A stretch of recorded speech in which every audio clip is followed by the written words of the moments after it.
अस्सलामु अलैकुम वरहमतुल्लाहि वबरकातुहू। नाज़रीन, इस्तक़बाल है फ़िक्र ख़बर स्टूडियो में। मैं रिज़वान अहमद नदवी मुल्क और आलमी अहम और ख़ास ख़बरों के साथ। तो नाज़रीन, बढ़ते हैं ख़बरों की तफ़सीलात की तरफ। News broadcasting and digital standard authority ने टेलीविज़न चैनल न्यूज़ 18 इंडिया पर कर्नाटका में हिजाब पर पाबंदी के मामले की कवरेज के सिलसिले में 50,000 रुपये का जुर्माना आयद किया है। NBDSA का यह हुक्म दरअसल 10 अप्रैल को इंद्रजीत घोरपड़े की तरफ से दायर की गई शिकायत पर आया है, जिसमें घोरपड़े ने न्यूज़ 18 उन प्रोग्रामात का हवाला दिया था जिसमें न्यूज़ 18 इंडिया के एंकर अमन चोपड़ा ने मुस्लिम तलबा को हिजाबी गैंग और हिजाब वाली गज़वा गैंग कहकर मुखातब किया था और बग़ैर किसी दलील के उन पर फसादात की साजिश का भी इल्ज़ाम आयद किया था। उस पर न्यूज़ रेगुलेटर ने चैनल को हिदायत दी है कि वो 7 दिनों के अंदर अपनी वेबसाइट समेत तमाम प्लेटफॉर्म से उन शोज़ को हटा दे।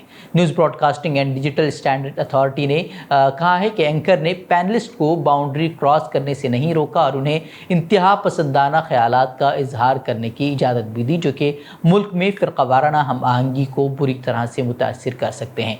याद होगा कि किस तरीके से न्यूज़ 18 पर हिजाब मामले को पेश किया गया था और मुसलमानों को बदनाम करने की कोशिश की गई थी। यहाँ तक कि उन्होंने अपने शोज़ के ऐसे ऐसे नाम दिए थे जिससे कि मुस्लिम तालिबात को दहशतगर्द तंजीमों से तक जोड़कर पेश किया गया था। कुछ पोस्टर्स में तो अलकायदा गैंग एक्सपोज, हिजाब का फटा पोस्टर निकला अलकायदा और अलकायदा ने हिजाब के तनाज़े की मनसूबाबंदी की है। इस तरह प्रोग्राम के नामों का जो है वो उन्वान रखा गया था। वैसे भी गोदी मीडिया की पूरी तवज्जो इस वक्त जर्नलिज्म पर नहीं है, बल्कि सिर्फ हुकूमत की चापलूसी और हिंदू मुस्लिम प्रोपेगेंडे पर मरकूज हो गई है और ये लोग हर रोज़ अपनी भी और हिंदुस्तान की भी बदनामी का सबब बन रहे हैं। वहीं दिल्ली में MCD इंतखाबात पर हंगामे के दरमियान अब कचरे की सियासत पर हंगामा शुरू हो गया है। चीफ मिनिस्टर अरविंद केजरीवाल ने जुमेरात को गाजीपुर लैंडफिल साइट का दौरा किया और कहा कि आइंदा MCD इंतखाबात कचरे के मसले पर लड़े जाएंगे, क्योंकि उन्होंने वादा किया था कि अगर उनकी आम आदमी पार्टी बल्दियाती इंतखाबात में जीत जाती है तो 5 सालों में दिल्ली को वो साफ करेंगे। उनके दौरे से कबल BJP कारकुन वहां पहुंचकर एहतजाज कर रहे हैं, जिसके बाद जो है वो जवाबन आम आदमी पार्टी के कारकुनों ने भी भगवा पार्टी के खिलाफ नारे लगाए हैं।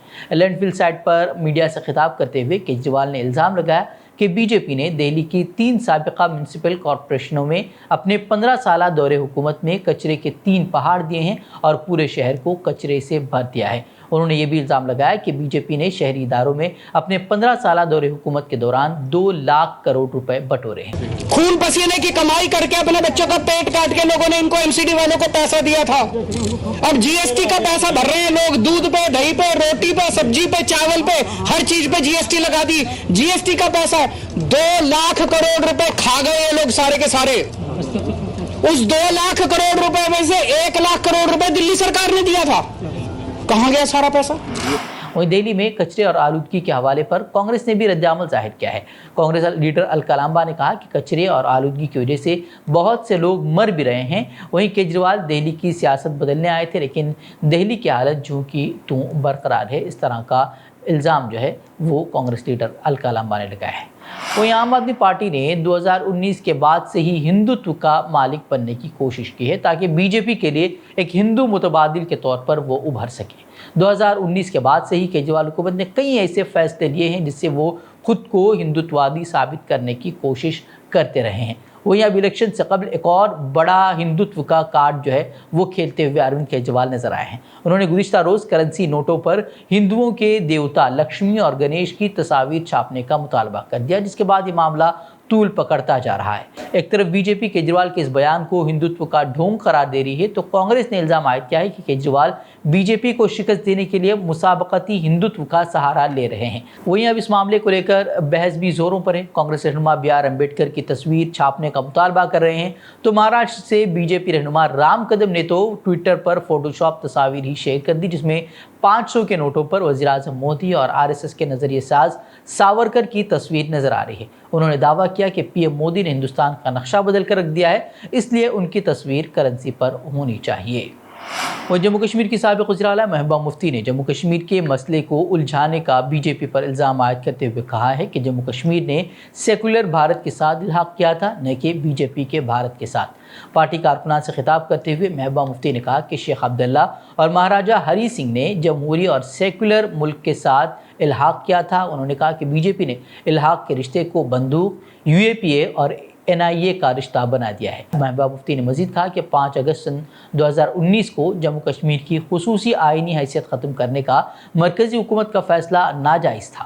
پولیس نے یہاں اتنی ایجنسیز بنائی ہیں کہ کسی کو معلوم نہیں ہے کہ اصل DGP کون ہے۔ محبوبہ مفتی نے کہا کہ ایک DGP الگ فیصلہ لیتا ہے تو دوسرا DGP اس سے مختلف فیصلہ لیتا ہے تاکہ لوگوں کو تنگ کیا جا سکے۔ راجستھان کے وزیر اعلیٰ اشوک گہلوت نے 500 مدارس میں اسمارٹ کلاس روم اور پینے کے پانی کے پروجیکٹ کے لیے 6 نئے دفاتر کے قیام اور 4 ذیلی صحت مراکز کو PHC میں اپ گریڈ کرنے کی تجویز کو منظوری دی ہے۔ وزیر اعلیٰ نے ریاست کے مدارس کو جدید ٹیکنالوجی سے جوڑنے اور بہترین تعلیم کے لیے ان میں اسمارٹ کلاس روم جیسی مختلف سہولیات فراہم کرنے کے لیے ریاستی حکومت کے لیے 13 کروڑ 10 لاکھ روپے کے اضافی بجٹ کو منظوری دی ہے۔ راجستھان مدرسہ بورڈ کے ذریعے رجسٹر مدارس میں سے 500 مدارس میں اسمارٹ کلاس رومز کے قیام کے لیے فی مدرسہ 2,62,000 روپے خرچ کیے جائیں گے۔ وزیر کہ گہلوت نے بجٹ سال 2022-23 میں مرحلہ وار رجسٹرڈ مدارس میں انٹرنیٹ کی سہولت کے ساتھ اسمارٹ کلاس روم فراہم کرنے کا اعلان کیا تھا۔ اس کے تحت پہلے مرحلے میں آنے والے سال میں 500 مدارس کو اپ گریڈ کیا جائے گا۔ وہیں ممبئی کی ایک عدالت نے ride healing plate form Uber کو حکم دیا ہے کہ وہ خاتون گاہک کو 20,000 روپے کی رقم ادا کرے جو اوبر کی خدمات میں تاخیر کی وجہ سے اس کی فلائٹ چھوٹ گئی تھی۔ خاتون پیشے کے اعتبار سے وکیل ہیں۔ خاتون وکیل کویتا شرما جون 2018 میں چنئی جانے والی تھی اور ان کی فلائٹ شام 5:50 پر تھی، جبکہ انہوں نے 3:29 پر ٹیکسی بک کی تھی اور کیب 15 منٹ بعد انہیں پک اپ کے لیے پہنچی۔ تاخیر سے پک اپ کے بعد اوبر ڈرائیور نے ممبئی ایئرپورٹ جانے کے لیے دوسرے راستے کا انتخاب کیا۔ اس سے اسے دوبارہ کم از کم 15 سے 20 منٹ کی تاخیر ہوئی۔ جب شرما ہوائی اڈے پر پہنچی تو وہ فلائٹ چھوٹ چکی تھی۔ اطلاعات کے مطابق ڈرائیور ایک فون کال پر تھا اور اس کی کال ختم ہونے کے بعد ہی اس نے گاڑی سٹارٹ کی اور ایئرپورٹ کے لیے روانہ ہوا، جس کی وجہ سے اسے تاخیر ہوئی۔ اس کے بعد انہوں نے عدالت کا رخ کیا اور اب عدالت نے اوبر کو حکم دیا ہے کہ وہ انہیں 20,000 روپے جرمانہ انہیں ادا کرے۔ وہ ایران کے صوبے فارس میں شاہ چراغ کے مزار پر دہشت گردانہ حملے میں 15 زائرین کی موت واقع ہوئی ہے۔ ایران کے شیراز شہر میں بندوق بردار دہشت گردوں نے اندھادھند گولیاں چلائی تھیں۔ اس حملے میں کم از کم 15 لوگوں کی جان چلی گئی اور 21 سے زائد افراد زخمی ہوئے ہیں۔ فائرنگ کی وجہ سے ہر طرف افراتفری شروع ہو گئی۔ اسی درمیان 2 حملاوروں کو گرفتار بھی کر لیا گیا ہے اور تیسرے کی گرفتاری کے لیے کوششیں جاری ہیں۔ تو ناظرین یہ خبریں، مزید خبروں کے لیے آپ ہمارے ویب سائٹ www.fikrokhabar.com کی طرف کر سکتے ہیں۔ ویڈیوز کے لیے ہمارے YouTube چینل کو سبسکرائب ضرور کریں۔ تو ناظرین اجازت دیں۔ السلام علیکم ورحمۃ اللہ وبرکاتہ۔